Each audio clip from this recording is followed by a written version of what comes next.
அநேகர் நான் வேதத்தை வாசித்துக் கொண்டிருக்கிற, ஆலயத்துக்கு போய் கொண்டிருக்கிற, தசமபாகம் கொடுத்துக் கொண்டிருக்கிற, பரிசுத்தாவில் நிறைந்து கொண்டிருக்கிறேன் என்று சொல்லுகிற யாராயிருந்தாலும், test yourself whether you are being admired by the spirit of hypocrisy. மாய்மால் ஆவினால் நீ நிரப்பப்பட்டிருக்கிறாயா என்பதை அறிந்து கொள்ள அருமையான தேவச்சனங்களே. மாய்மால் ஆவி பிரமாதமா பாட்டு பாடும், பிரமாதமா எல்லாவற்றையும் செய்யும், ஆனால் விடுதலை கிடைக்காது. பலருடைய வாழ்வு கேள்விக்குறியாயிருக்கிறதுக்கு காரணம் என்னென்றால், சிருஷ்டிக்கப்பட்டவருக்கு முன்பாக ப்ராப்பசியை விட்டுட்டு நெகட்டிவ் வாழ்க்கை வாழ்ந்து கொண்டிருக்கிறார். இங்கே இஸ்ரேல் ஜனங்கள் எகிப்திலிருந்து வரவழைக்கப்பட்டு கர்த்தர் அவர்களுக்கு என்ன கற்றுக் கொடுத்தாரோ, விக்கிரகத்தை குறித்து புதிய ஏற்பாட்டின் புத்தகத்தில் நமக்கு ஏகமாய் கற்றுக் கொடுத்தார். ஒருவேளை பழைய ஏற்பாடு வேண்டாம் என்று நாம் சொல்லுவோமானால், புதிய ஏற்பாட்டில் ஏன் இதை கற்றுக் கொடுத்திருக்க வேண்டும்? புதிய ஏற்பாட்டில் ரொம்ப அதிகமா வலியுறுத்துறார் ஆண்டவர் இயேசு சுவாமி. பழைய ஏற்பாட்டை காற்றிலும் இன்னும் பலமுள்ள காரியங்களை, ரொம்ப கட்டாயப்படுத்தக்கூடிய காரியங்களை வேதாகமம் நமக்கு கற்றுக் கொடுக்கிறது. விக்கிரகம் என்கிற தலைப்புல ரோமருக்கு எழுதின நிருபம் 1ஆம் அதிகாரத்திலே ஆண்டவர் பல காரியங்களை நமக்கு கற்றுக் கொடுக்கிறார். 19வது வசனத்தில் இருந்து சுமார் 32வது வசனம் வரையில் தேவன் மிக மிக மிக ஆணித்தனமாக பேசுகிற ஒரு அனுபவம். அருமையான தேவஜனமே, இவைகளெல்லாம் இஸ்ரவேலுக்குள் தேவன் எப்படி மீட்டெடுத்தாரோ 400 ஆண்டுகளுக்கு பிற்பாடு எப்படி இருக்க வேண்டும் என்று சொல்லி வகை சொன்னாரோ, அந்த வகை பல காரியங்களை குறித்து நமக்கு கற்றுக் கொடுத்து, இப்படியாகத்தான் நாம் நடக்க வேண்டும் என்பதை இந்த வேதாகமம் நமக்கு கற்றுக் கொடுக்கிறது. நாம் தொடர்ந்து வசனங்களை நாம் வாசிக்க கேட்போம். நீங்க பொறுமையாக அதை காதில் கேட்டுக்கொள்ளலாம். கர்த்தர் நம்மோடு கூட இணைப்புள்ளார். வாசிக்க கேட்போம். ரோமர் 1ஆம் அதிகாரம் 19 32வது வசனம் வரையிலாக.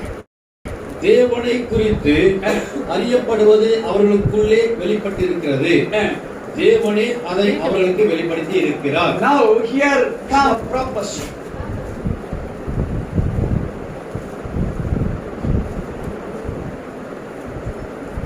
என்னங்க நமக்கு சொல்லப்படுகிறது? நமக்கு வேதாகமம் என்ன சொல்லிக் கொடுக்குது? தீர்க்க தரிசனமாக சொல்லிக் கொடுக்கிறது. பல தீர்க்க தரிசனம்.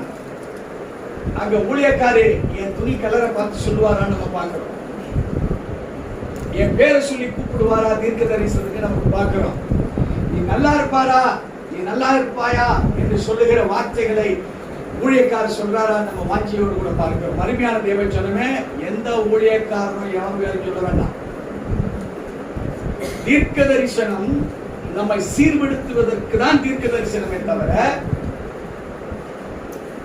நம்மை எந்த காலத்தில் நீ எப்படி இருக்க போற என்பதற்காக அல்ல, நம்மை சீர்படுத்துவதற்கு தீர்க்க தரிசனம்.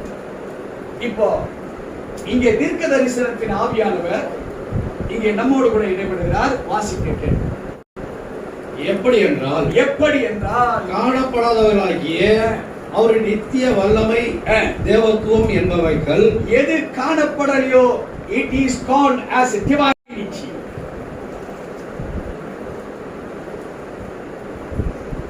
நல்ல இந்த வசனத்துடைய வார்த்தையை ஞாபகம் வச்சுக்கங்க. வாசிங்க. எப்படி என்றால் காணப்படாதவைகளாகிய அவருடைய நித்திய வல்லமை, தேவத்துவம் என்பவைகள் it is called the divinity which cannot be seen, but where is something it can be seen, அது divinity அல்ல. விளங்குகிறீங்களா? எது காணக்கூடாததா இருக்குதோ ஒண்ணு, அது டிவைனிட்டி, தெய்வத்துவம். காணக்கூடியது இப்ப உங்க இடத்துல இருக்கு. அவர் பழைய ஏற்பாட்டில் யாத்ரா புஸ்தகத்துல சொல்லி கொடுத்த 20ஆம் அதிகாரம் 32ஆம் அதிகாரம் பல காரியங்களை கற்றுக் கொடுத்தாரே. எது காணப்பட்டு கொண்டிருக்கிறதோ, which was identified, is still remaining in the humanity, but which should not be identified, which is hidden, that is called as divinity. அது யாருக்கிட்டமே இல்லை. அதான் வேணும் வாசிக்க கேட்போம். உண்டாக்கப்பட்டிருக்கிறவைகளினாலே உலகம் உண்டானது முதல் கொண்டு, உலகம் உண்டானது முதற்கொண்டு யாரு? ஆதாம்.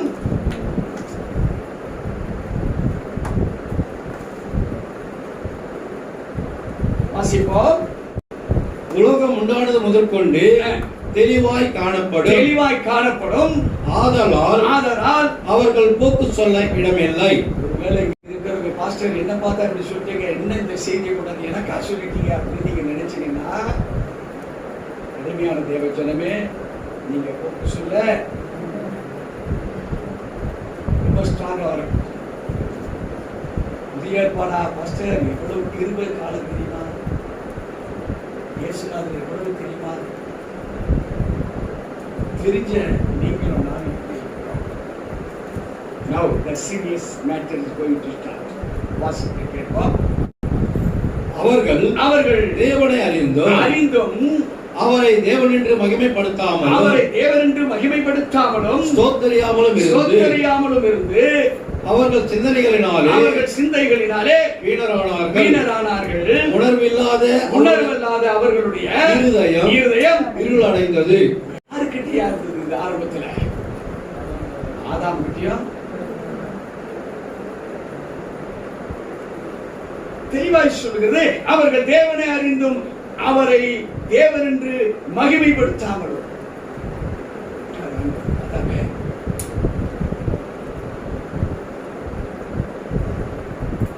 அவரை தேவன் என்று அறிந்தும் அவரை தேவன் என்று அறியாதவனை போல 6 அறிவு உள்ள மனுஷன் எங்க போய் நின்றான்? ஒரு அறிவுள்ள மரத்துக்கு.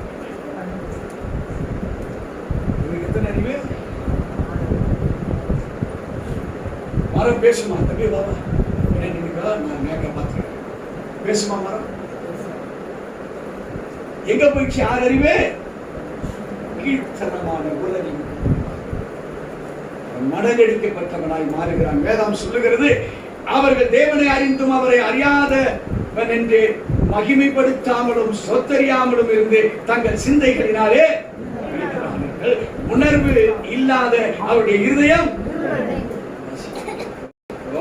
அவர்கள் தங்களை ஞானி என்று சொல்லியும் பைத்தியக்காரராகி அழிவில்லாத தேவனுடைய மகிமையை அழிவுள்ள மனுஷர்கள், பறவைகள், மிருகங்கள், ஊரும் பிராணிகள் ஆகிய இவைகளுடைய ரூபங்களுக்கு ஒப்பாக மாற்றினார்கள். இப்போ ப்ராபசி அவர் என்ன கொடுக்கிறாரு? அவர் கொடுக்கிற ப்ராபசி எதை பற்றினா நெகட்டிவ் கொடுக்கிறார். உணர்வு எதுல இருக்கணுமோ அந்த உணர்வு இல்ல, ஆனா நெகட்டிவ்ல அவரால் சிருஷ்டிக்கப்பட்ட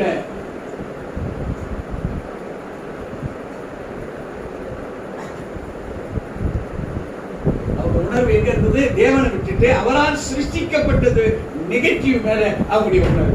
வாசிப்போம். இது நிமித்தம் அவர்கள் தங்கள் இருதயத்தில் உள்ள இச்சைகளினாலே ஒருவரோடு ஒருவர் தங்கள் சரீரங்களை அவமானப்படுத்தத்தக்கதாக தேவன் அவர்களை அசுத்தத்திற்கு ஒப்புக் கொடுத்தார்.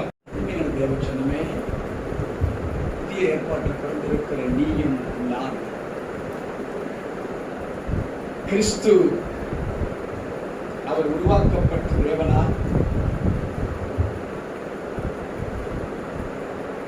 அவருடைய கழுவுகளால் குணமாக்கப்படும்படியாய் நம்மையும் முன்குறித்த நம்மை வேதம் சொல்லுகிறது,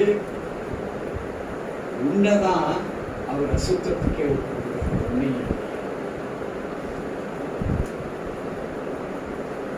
ரத்தத்தை சிந்தி சம்பாதிக்கப்பட்ட நம்ம தான் எதுக்கு ஒப்புக்கிறாரு? இன்னைக்கு நம்முடைய குணாதிசயங்கள், நம்முடைய நடத்தைகள், இவைகளை ஆராய்ந்து நமக்குள்ளாய் பார்ப்போமானால் it is all ungodly. எல்லாமே தெய்வீகமற்றதாக, அது அசுத்தத்துக்கு ஒப்பு கொடுக்கப்பட்டதாக, அது தேவனே அதை ஒப்பு கொடுக்கிறார்.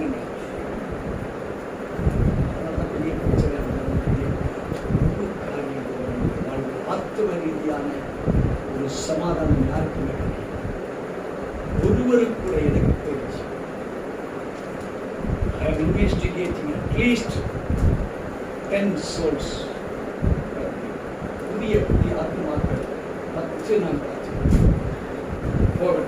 வாசிக்க கேட்போம்.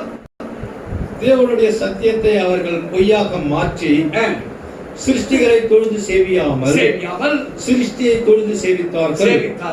அவரே என்றென்றைக்கும் ஸ்தோத்திரிக்கப்பட்டவர். ஆமென். இது நிமித்தம் தேவன் அவர்களை இழிவான இச்சை ரோகங்களுக்கு ஒப்புக் கொடுத்தார். அந்தபடியே அவர்களுடைய பெண்கள் சுபாவத்துக்கு விரோதமான அனுபவமாக மாற்றினார்கள். இப்போ இந்த பாடி இருக்கு பாருங்க, இந்த எமோஷன்ஸ், இந்த பாடி இருக்கிற எமோஷனை லைட்டா மாத்திட்டார். இவன் எதுல போய் விழுந்தானோ அதையே என்ன பண்ணிட்டாரு, மோர் டெக்னிக்கலா. மோசே பார்க்கிற போது எல்லாம் எப்படி இருந்தது, வெட்ட வெளிச்சமா.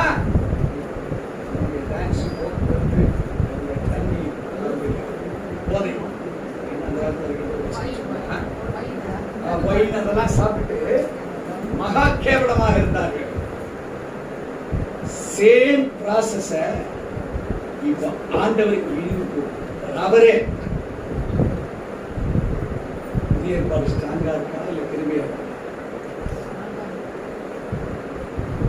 இன்னைக்கு உங்க எண்ணங்கள் if it is not perfect,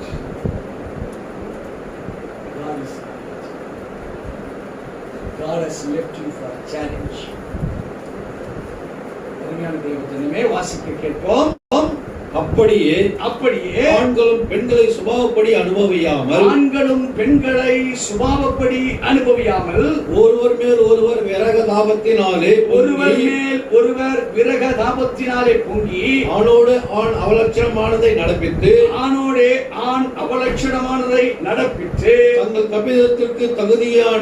தங்களுடைய தப்பிதத்திற்கு தகுதியான பலனை தங்களுக்குள்ளே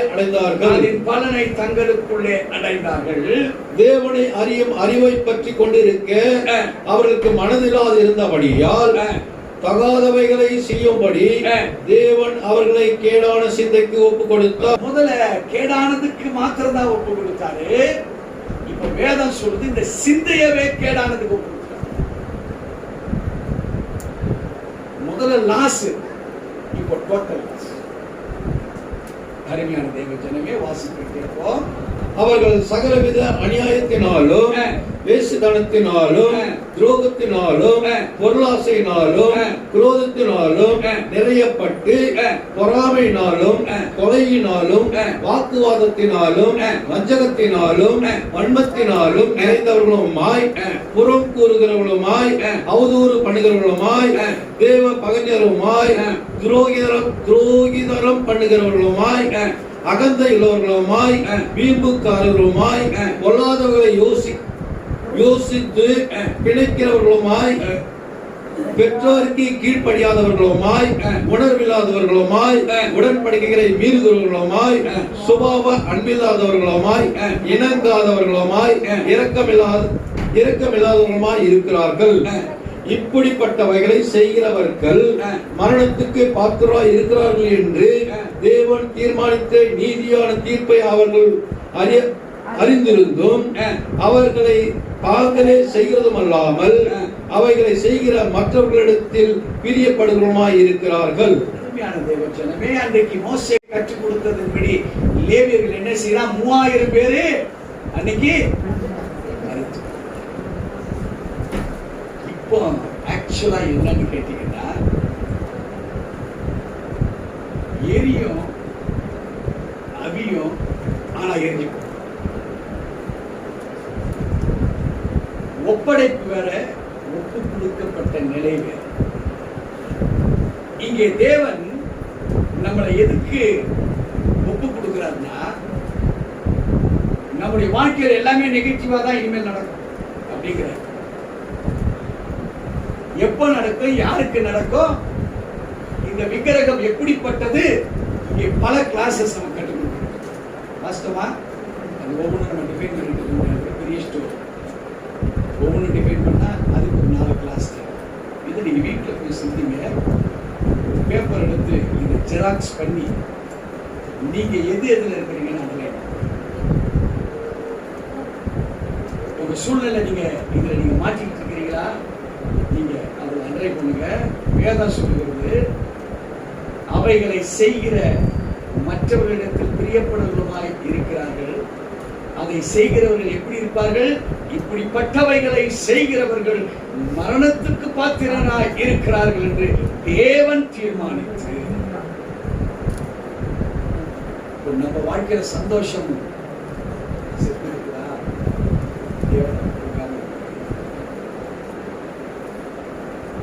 ஒருவேளை பண வரவு இருக்குதா, தேவன்.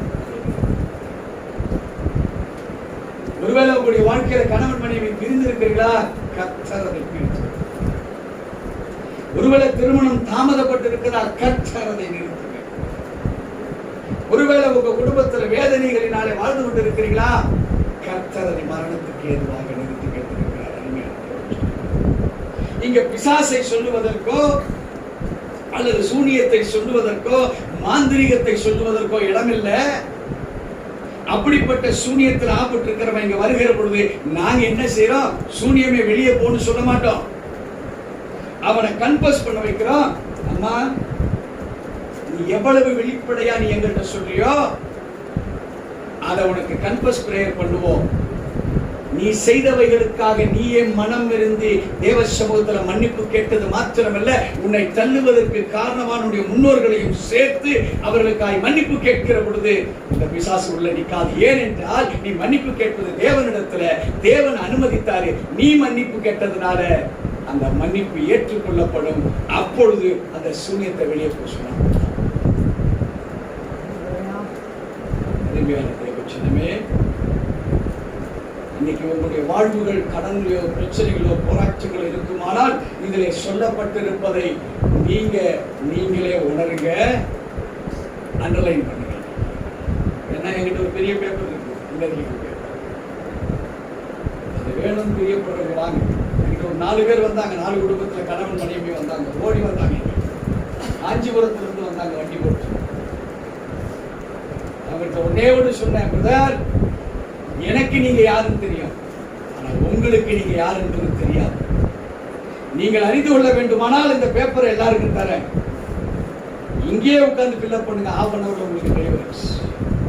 பார்த்தா நாளைக்கு வரேன் என்று சொன்னவன் 6 ஆண்டுகள் ஆகுது இது வரைக்கும்.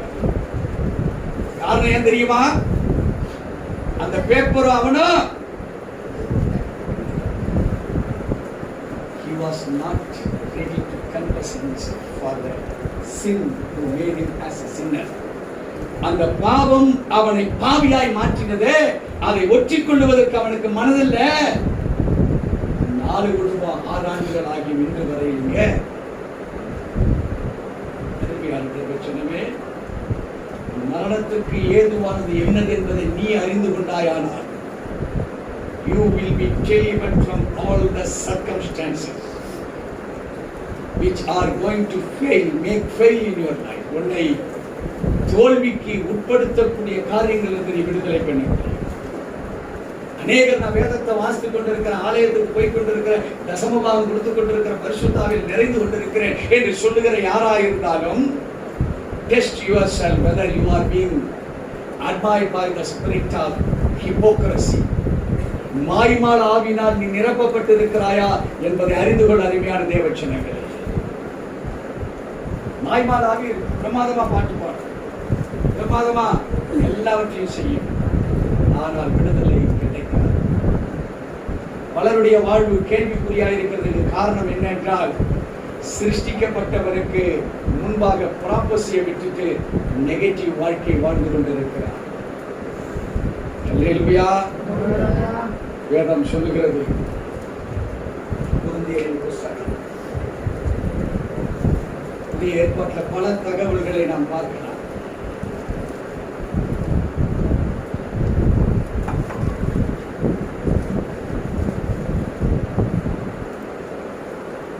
1 கொரிந்தியர் புத்தகம்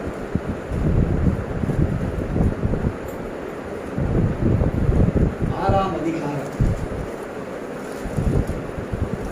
8 13 வசனங்கள் அவருக்கு என்ன கற்றுக் கொடுக்க போகிறது? இங்கே வேதம் சொல்கிறது, idolatry is more than bowing down before a physical idol.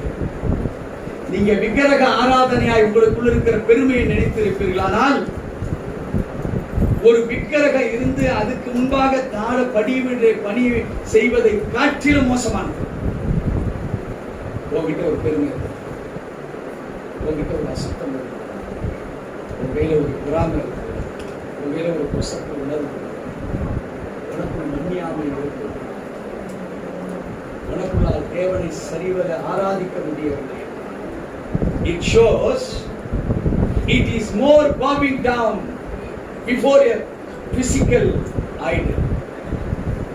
ஒரு இருக்கக்கூடிய விக்கிரகம் இருந்து அதற்கு முன்பாக நீ தாழ விழுவதை காட்டிலும் உனக்குள் இருக்கிற இந்த குணாதிசயங்கள் அது இன்னும் மோசமான விக்கிரக ஆராதனை.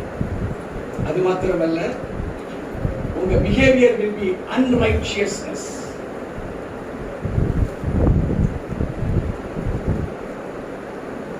will be unrighteous. நீங்கள் அப்படி இருப்பீர்களானால் வேதம் சொல்லுகிறது, it is the spirit of unrighteousness. நீதிக்கு புறம்பே உள்ளதாக உங்க வாழ்வு இருக்கும்.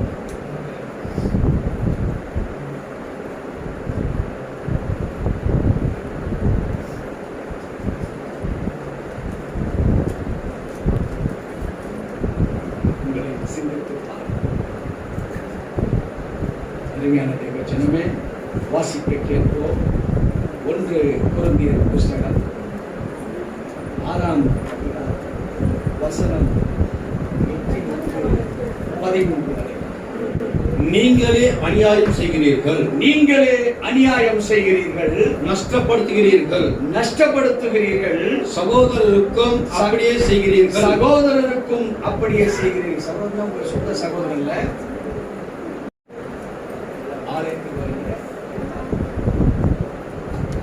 பழகுறீங்க, எல்லாரும் உதவி பெறுகிறீங்க, எல்லாரும் உடன் சாப்பிடுகிறீங்க, எல்லாரும் யார் யார் கூட நீங்க பங்கு வைக்கிறீங்களோ, நீங்கள் பங்கு வைக்கிறவருக்கு அநியாயத்தை செய்யுங்க.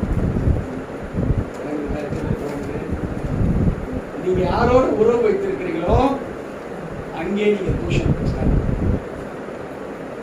உங்களுக்கு தெரியாதா? பஞ்சகத்தை ஸ்டார்ட் பண்ணுங்க.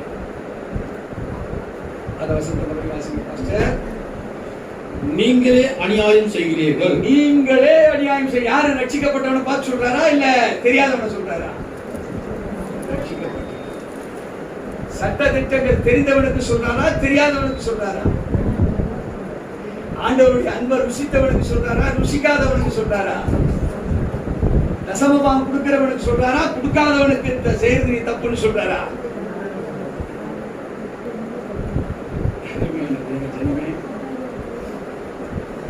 எல்லாருமே பிடிச்சு பார்த்தா நல்ல ஆக்டர்ஸ். உண்மையா புரியா?